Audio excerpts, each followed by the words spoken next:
जय गुरु गोरखनाथ। ओम नमः शिवाय। मैं किस्मतनाथ। मेरे पास देखो बहुत से कॉल आते हैं, बहुत से मैसेज आते हैं कि बच्चा नहीं हो रहा, क्योंकि यहाँ पे गुरु गोरखनाथ जी ने बहुत सी जिनकी कोख का बंधन हो रहा था वो खोले हैं, और जिनको बच्चा नहीं हो रहा था वो हुए हैं। क्योंकि अगर हमारे पास हमें बच्चा नहीं हो रहा और हम हर जगह दवाई खा खा के थक चुके हैं, तो सबसे पहले आप लोगों ने अपने घर के कुल देवी देवताओं को देखना है, अपने पितरों को देखना है। पहले ये देखना है कि आपके घर के कुल देवी देवता आपसे नाराज तो नहीं है। फिर आपने देखना है कि आपके घर के कुल देवी देवता बंधन में तो नहीं है। ऐसे ही आपने पितरों का देखना है कि जो आपके पितर हैं वो बंधन में तो नहीं है। उसके बाद आपने हर जगह आप जाके डॉक्टरों के पास दवाई खा रहे हो, दवाई से आपको कोई आराम नहीं आ रहा। डॉक्टरों ने आपको टेस्ट के लिए बता दिया, टेस्ट कर दो, और कुछ भी नहीं आ रहा, और सारी रिपोर्टें आपकी नॉर्मल आ रही है। फिर आपने अपने ऊपर ये देख के आपने अपने ऊपर ये देखना है कि हमारे ऊपर कहीं प्रेत तो नहीं है। क्योंकि अगर हमारे ऊपर भी प्रेत हो ना तो वो घर में बच्चा नहीं होने देते। उसके बाद आप एक अच्छी गद्दी से जुड़ो।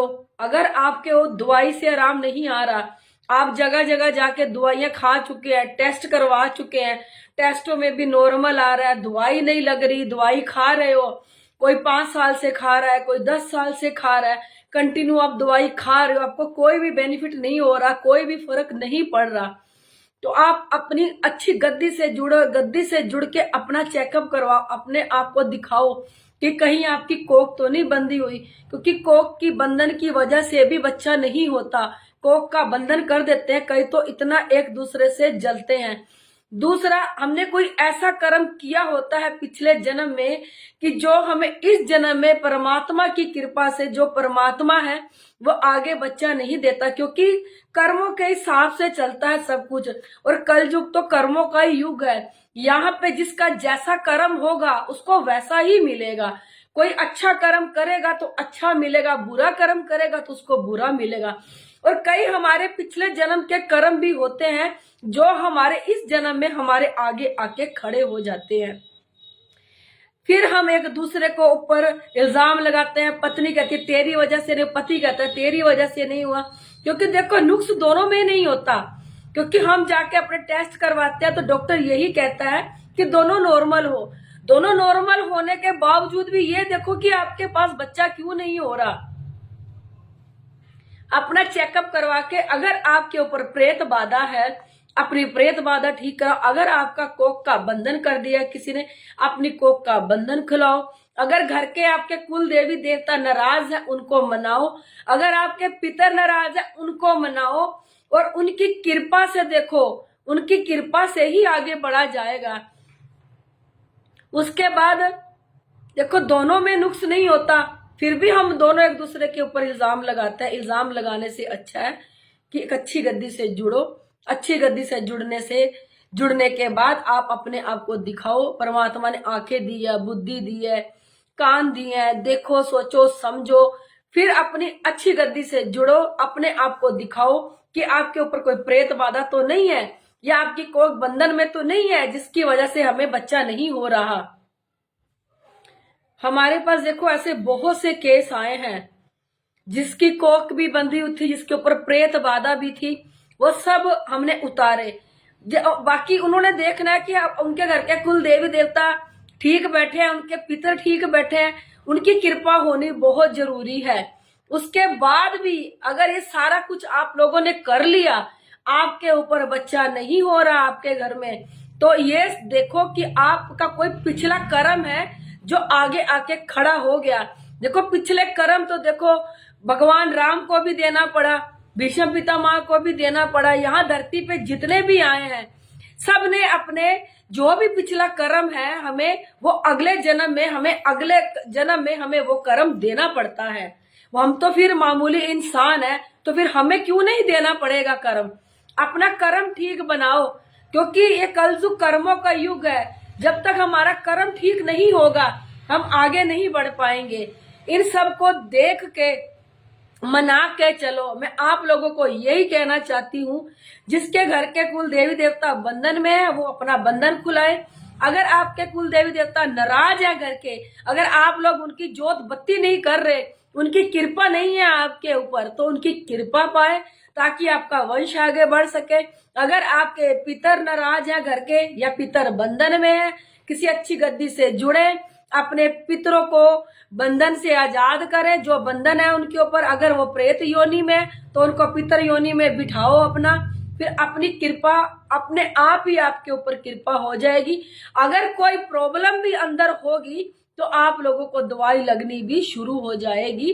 और परमात्मा की कृपा से अगर आपके अच्छे कर्म हुए तो आपके घर में संतान की प्राप्ति भी हो जाएगी। मैं अपनी हर वीडियो में कहती हूँ, इसमें भी कह रही हूँ, यहाँ गुरु गोरखनाथ और भोलेनाथ साक्षात प्रकट हुए थे। यहाँ पे हर सूक्ष्म से सूक्ष्म चीज को देखा जाता है, जो हमारी बॉडी में, जो हमारे खून में रम जाती है, जो हमारे खून में रमने के बाद हमारी अनेक बीमारियां लगा देती है। सबसे पहले जो सूक्ष्म से सूक्ष्म चीज हमारी बॉडी में रमती है, हमें मोटापा देती है, हमें पता नहीं चलता, हम भूलते जाते हैं। और कईयों को समझते हैं कि हमें थायराइड हो गया, क्योंकि नेचुरल हम डॉक्टर के पास जाएंगे, वो मोटापे की वजह थायराइड ही बताएंगे। पर किसी को ये नहीं पता, जब हमारे शरीर में सूक्ष्म से सूक्ष्म चीजें आके बैठ जाती हैं, वो हमारे शरीर में इतनी गंदगी फैला देती है अंदर ही अंदर। एक तो हमारा शरीर मलिन हो जाता है, दूसरा मलिन होने के बाद उसमें फुलावट होनी शुरू हो जाती है, उसके बाद अनेक बीमारियां लग जाती हैं। हम डॉक्टरों के पास धक्के खा खा के थक जाते हैं, पर हमें आराम कहीं से नहीं आता, क्योंकि हम डॉक्टरों के पास भी दवाई लेने के लिए जाते हैं और उस दवाई को खाते हैं, तो वो दवाई आपके अंदर जो नेगेटिविटीज बैठी है वो खा रही है, हमें दवाई भी नहीं लग रही। अगर मान लो हमारी बॉडी में कोई प्रॉब्लम भी है, कोई बीमारी भी है, तो वो हमें दवाई भी लगने नहीं देगी। इसलिए अच्छी गद्दी से जुड़ के अपना चेकअप कराओ, क्योंकि ये सूक्ष्म चीजें चलता फिरता बीमारियों का घर बना देती है और अनेक बीमारियां हमारी बॉडी के अंदर लग जाती है। क्योंकि मैं हर बार यही चीज कहती हूँ कि जिस जिस बीमारी से जो जो इंसान मरा होता है, वो आत्मा जिसकी शरीर को जाके उसके अंदर प्रवेश करेगी, उस शरीर को भी वही बीमारियां लगा देगी। जैसे कोई दारू नहीं पीता, अचानक से वो दारू पीने लग जाता है, तो समझो उसके साथ कुछ तो कुछ हुआ है। कोई बहुत सी ऐसी लोगों में क्वालिटीज होती हैं जो अचानक से वो बदल जाती हैं, अच्छी क्वालिटी से बुरी क्वालिटी में आ जाती है। तो आप देखो कि कुछ ना कुछ तो गड़बड़ है इसके साथ। सोचो समझो देखो भी, अचानक से इसको क्या हो गया, ये ऐसा तो नहीं था। क्योंकि ये सूक्ष्म चीजें चलता फिरता बीमारियों का घर बना देती है। और जैसी जैसी ये मौत से मरी होती है, जो जो ये बीमारी से मरी होती हैं, वही बीमारियां ये हमारे शरीर में लगा देती हैं। कईयों को देखो ये सूक्ष्म चीजें एहसास करवाती है, कईयों को तो बिल्कुल भी एहसास नहीं होता। क्योंकि ऐसे कुछ केस भी मेरे पास आए हैं जो कहते हैं हमें तो पता ही नहीं है कि हमारे ऊपर सूक्ष्म चीजें हैं। और कई केस ऐसे आए हैं जिनको पूरा ये पता चलता है कि वो सूक्ष्म चीजें उनके साथ गंदा काम भी कर रही हैं। ऐसे भी केस आए हैं जिन्होंने बताया कि ये सूक्ष्म चीजें हमारे से गंदा काम भी करती हैं। इसलिए अपना चेकअप कराओ, अच्छी गद्दी से जुड़ो, और कोई भी दिक्कत आपकी बॉडी में अचानक से आ गई या धीरे धीरे, क्योंकि सूक्ष्म चीजें बॉडी में समाते 4-5 साल लेती हैं। 4-5 साल में ये बॉडी में इस तरह समा जाती है कि हमें भी पता नहीं चलती। ये पूरे शरीर पे कब्जा कर लेती है, अपने पूरे शरीर को कब्जा करके ये अपना शरीर बना लेती है। फिर तो किसी को कुछ पता ही चलता कि हमारे अंदर कोई सूक्ष्म चीज भी है कि नहीं है। नीचे मेरा नंबर दिया, अगर कोई भी किसी को दिक्कत है इस चीज की मुझे कॉल करना। अगर आप लोगों को मेरी वीडियो अच्छी लगती है, इसे लाइक, सब्सक्राइब और शेयर जरूर कर दिया करो।